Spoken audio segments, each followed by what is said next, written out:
Miguel, yeah, this is your argument's just the same as the first cause argument. It's a little more apt, I think, than the first cause argument because there's no reason to think the thing that was the first cause is a sentient God, but your argument is something that can be. It says that there was a previous consciousness.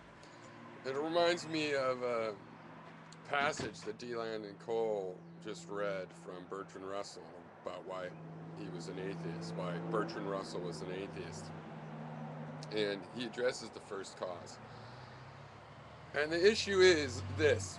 Okay, so if consciousness, there's no reason to assume that consciousness has to precede consciousness. So I don't see how you're going to draw a conclusion from it. But even taking that principle, it can be taken to ad infinitum, ad nausea, right? So God's conscious by that argument. Well, then what preceded God?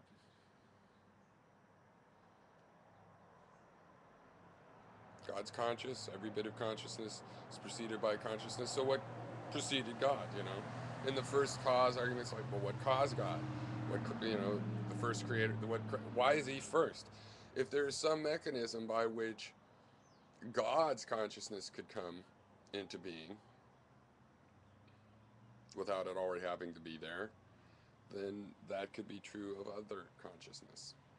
But more in a material way, I take that the brain is a thinking machine.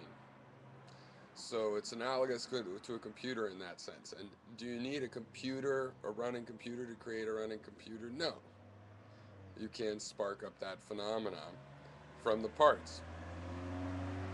Now, we don't have the technology yet, but I don't see any reason that we could not put the chemicals in the right orientation. If we put the chemicals in the exact right orientation of a cell and set it loose, it should start acting like a cell, like a living creature.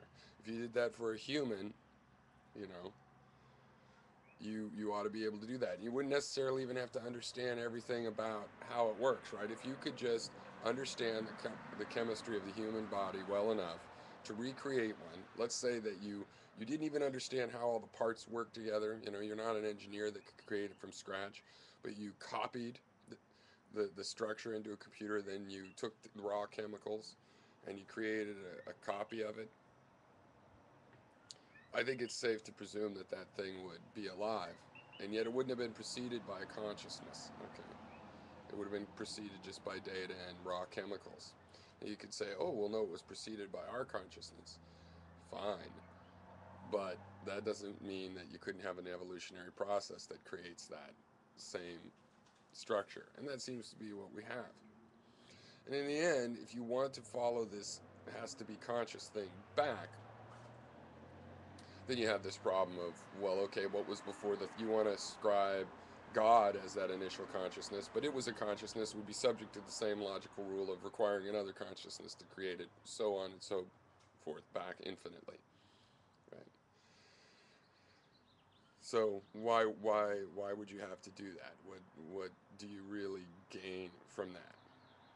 I think what we really have is a reductionist thing to face, which is that for consciousness to emerge in certain systems, but not in other systems, the potential for consciousness has to somehow be in the parts. It doesn't have to be a whole consciousness. It can be that, well, this part has half of what it takes and this other part has half of what it takes. But whatever it takes to be conscious has to be in the parts, partially. Okay? Which means that in some sense consciousness is a potential in the universe, that there's some laws of physics that relate directly to consciousness, and that's what I tend to believe instead.